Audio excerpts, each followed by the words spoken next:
We now come to the next statement. I call the Foreign Secretary. Thank you, Mr. Speaker. With permission, I will update the House on the situation in Russia. The long-running feud played out in public between Yevgeny Prigozhin and his Wagner Group and the leaders of the Russian armed forces reached a peak over the weekend. On the 10th of June, Russia's Deputy Defence Minister said that volunteers fighting for Russia must sign contracts with the Russian Ministry of Defence by the 1st of July. Prigozhin announced immediately that his personnel would refuse to do so. We, along no doubt with many members of this House, had been following closely the open escalation of rhetoric from Prigozhin. Last Friday, Prigozhin denounced Russia's military leadership, accusing them of bringing evil on the country and invading Ukraine for their own personal benefit. He drove a coach and horses through President Putin's case for war, saying, and I quote, "The war was needed for Shoigu to receive a hero star. The oligarch clan that rules Russia needed a war." He then went on to add, and I stress I quote him directly here, "The mentally ill scumbags decided it's okay, we'll throw in a few thousand more Russian men as cannon fodder. They'll die under artillery fire, but we'll get what we want."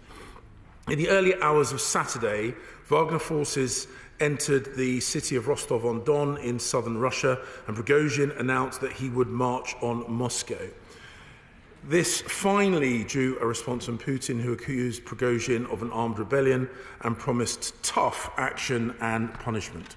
Wagner troops promptly advanced more than 500 miles northwards towards Moscow before Prigozhin abruptly called off his operation and announced that Wagner would return to their bases. Having condemned him as a traitor in the morning, Putin pardoned Prigozhin in the afternoon, when a Kremlin spokesman announced that no charges would be brought. Mr. Speaker, the government, of course, considers this an internal Russian affair, and of course, the leadership of Russia is a matter exclusively for the Russian people. But everybody should note that one of Putin's protégés had publicly destroyed his case for the war in Ukraine. Prigozhin said on Friday there was nothing out of the ordinary before the 24th of February 2022. The situation was frozen with exchanges of military action and vicious looting by the Russians. He also said that Russia's defence ministry is trying to deceive both the president and the nation, that there was incredible aggression from the Ukrainian side with NATO support ready to attack Russia. The Russian government's lies have been exposed by one of President Putin's own henchmen. Now, the full story of this weekend's events and the long-term effects will take some time to become clear, and it is not helpful to speculate. Prigozhin's rebellion is an unprecedented challenge to President Putin's authority, and it is clear that cracks are emerging in the Russian support for the war. I, of course, hold no candle for Prigozhin or his forces. They have committed atrocities in Ukraine and elsewhere, but he has said out loud what we have believed since the start of Russia's full-scale invasion, that this invasion was both unjustified and unprovoked. The events of this weekend are an unprecedented challenge to Putin's authority, with an armoured column approaching his own capital city.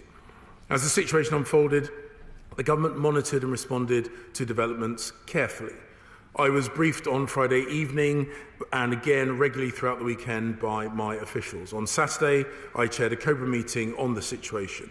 We also have been in close contact with our allies. On Saturday, I spoke with Secretary Blinken and my other G7 colleagues, and I've also been in touch with other regional partners. My right honourable friend, the Prime Minister, spoke with President Biden, President Macron and Chancellor Scholz on Saturday afternoon.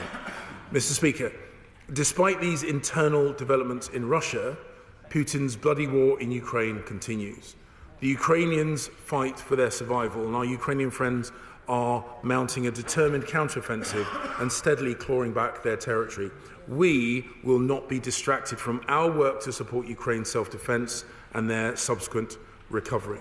This weekend's events show that it is Ukraine and its partners, not Russia, that have the strategic patience and resolve to prevail.